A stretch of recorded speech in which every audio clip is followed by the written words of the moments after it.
This is my favourite topic. आज की इस वीडियो में हम बात करेंगे कि कैसे हम एक फेक ट्रेनर को स्पॉट कर सकते हैं या फिर हम कैसे पता लगाएं कि जो हमारा ट्रेनर है वो फेक है या फिर एक जेन्युइन ट्रेनर है। सो इस वीडियो में कुछ पॉइंट्स के ऊपर हम बात करेंगे जो कि फेक ट्रेनर अक्सर करते हैं। सो आपको उन ट्रेनर से कैसे बचना है, आप इन 5 पॉइंट्स को हमेशा याद रखिएगा और आप पता कर सकते हैं कि आपका ट्रेनर फेक है या फिर एक जेन्युइन है।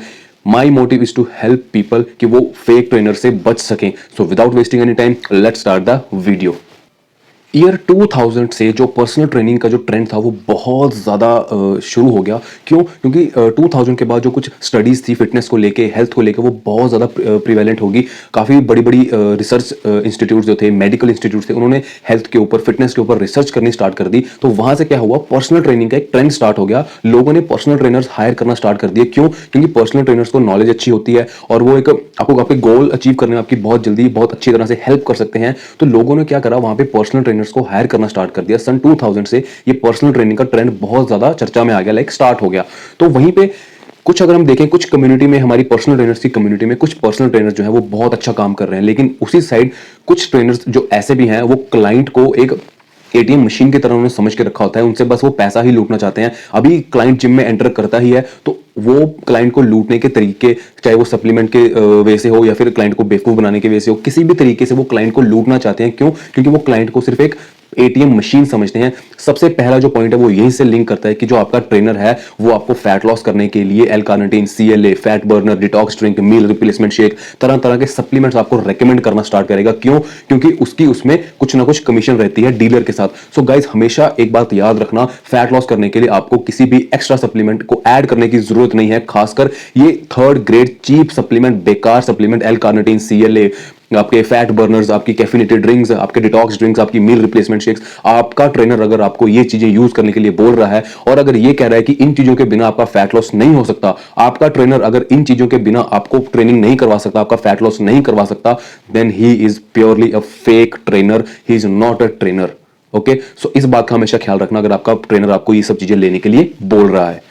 एंड सेकंड पॉइंट जो हम डिस्कस करने वाले हैं कि आपके जो आपका ट्रेनर होगा, अगर वो फेक ट्रेनर है तो उसके पास आपके क्वेश्चंस के लॉजिकल आंसर नहीं होंगे। उसके पास सिर्फ एक आंसर होगा, हाँ ये काम करता है, मैंने फलाने फलाने क्लाइंट को भी दिया था तो उसकी बॉडी में भी इसने काम किया। मतलब अगर आप कोई भी क्वेश्चन करेंगे तो उनके पास कोई लॉजिकल आंसर नहीं होगा। अगर आप पूछेंगे कि फैट बर्नर कैसे काम करता है, उनके पास लॉजिकल आंसर नहीं होगा। अगर आप पूछेंगे सीएलए क्या करता है, एल कार्निटीन क्या करता है, वो बस सिर्फ इतना आंसर देंगे कि आपका ये फैट बर्न करने में हेल्प करेगा, लेकिन कैसे हेल्प करेगा, करेगा भी कि नहीं करेगा, इसका कोई भी लॉजिकल आंसर नहीं होगा। क्यों? क्योंकि रिसर्च स्टडीज में ये सब चीजें प्रूव हो चुकी हैं, जो कि आजकल ट्रेनर्स इस चीज को नहीं पढ़ते हैं, अपनी नॉलेज को अपडेट नहीं करते हैं। वही पुरानी जो काफी सालों से जो स्टडीज हुई हैं, जो बिल्कुल सप्लीमेंट फेक प्रूव हो चुके हैं, वेस्ट ऑफ मनी प्रूव हो चुके हैं, वो आज भी रेकमेंड कर रहे हैं एंड आपके क्वेश्चन का वो वैलिड आंसर नहीं दे पाएंगे। यहां से आप एक फेक ट्रेनर को स्पॉट कर सकते हो।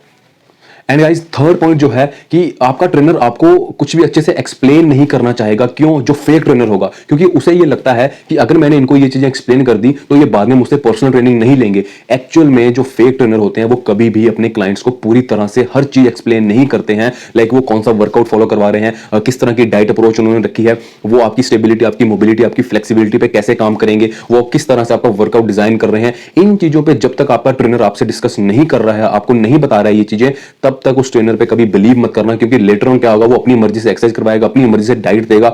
सो हमेशा इस बात का ख्याल रखना कि जब भी आपका ट्रेनर आपको कुछ करवा रहा है या फिर आपको कुछ डाइट बता रहा है या फिर आपको कोई वर्कआउट दे रहा है, कुछ भी आपको करवा रहा है, आप उससे प्रॉपर हर चीज की एक्सप्लेनेशन पूछा कीजिए। एटलीस्ट आपको भी नॉलेज होनी चाहिए कि वो बंदा आपके साथ क्या कर रहा है, किस तरह की ट्रेनिंग करवा रहा है। ओके।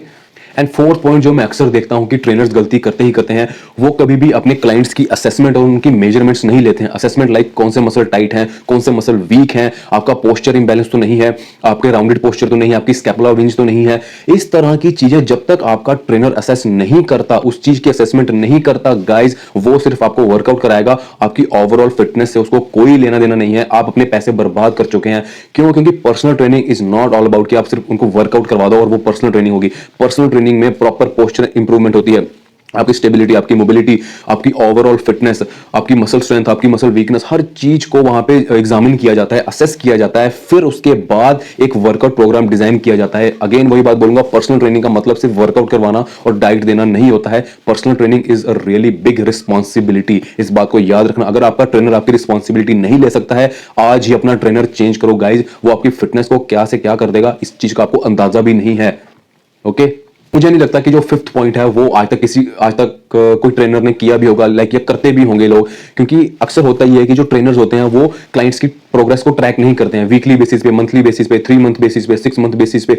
एक्चुअली में होता क्या है, जब तक आप अपने क्लाइंट की प्रोग्रेस को ट्रैक नहीं करेंगे, या फिर अगर आपका ट्रेनर आपकी प्रोग्रेस को ट्रैक नहीं कर रहा है, वो विलिंग नहीं है आपकी प्रोग्रेस देने के लिए, आपको लाइक आपकी बॉडी में चेंजेस देने के लिए वो विलिंग नहीं है, तब तक आपकी बॉडी में कोई प्रोग्रेस नहीं होगी, आप चेंज फील नहीं करेंगे। हमेशा याद रखना, वीकली बेसिस पे, मंथली बेसिस पे आपके ट्रेनर जो है, अगर आपकी प्रोग्रेस चेक कर रहे हैं then he is responsible trainer. अगर वो चेक नहीं कर रहा है तो उसको कोई मतलब नहीं है आपकी फिटनेस से, उसको मतलब है सिर्फ पैसे से, ठीक है। सो इन सभी पॉइंट्स को हमेशा याद रखना जब भी आप एक ट्रेनर हायर करने जा रहे हो। ऐसे बहुत सारे पॉइंट्स हैं, लेकिन ये कुछ 5 मैंने आपको पॉइंट्स बता दिए हैं, 5 की पॉइंट्स। अगर आपका ट्रेनर ये चीजें नहीं कर रहा है या फिर ये चीजें कर रहा है तो please be aware of that kind of trainer, ठीक है। So personal training is a very big responsibility. हमेशा ट्रेनर हायर करने से पहले सोचें समझें, 1 से 2 दिन का ट्रायल लें, पता लगाएं वो ट्रेनर कितनी नॉलेज रखता है, कुछ क्वेश्चन उससे पूछें, ठीक है। अपने डाउट्स क्लियर करें। अगर आपका ट्रेनर आपके डाउट्स क्लियर नहीं कर रहा है, ठीक है, वो उसके पास वैलिड आंसर नहीं है, तो प्लीज उस ट्रेनर को हायर मत करो, आप लेटर ऑन सफर कर सकते हैं। सो मेरा मोटिव यही था कि मैं आप सब लोगों को अवेयर कर सकूं कि एक ट्रेनर की सिलेक्शन कैसे की जाती है, कैसे आप एक पर्सनल ट्रेनर हायर करेंगे। सो कैसी लगी आपको ये वीडियो, मुझे कमेंट बॉक्स में जरूर बताना कि आपको कौन सा पॉइंट सबसे अच्छा लगा, एंड हम मिलते हैं हमारी नेक्स्ट वीडियो में। So till the time, stay fit and stay healthy, and thanks for watching युवा माइंड्स।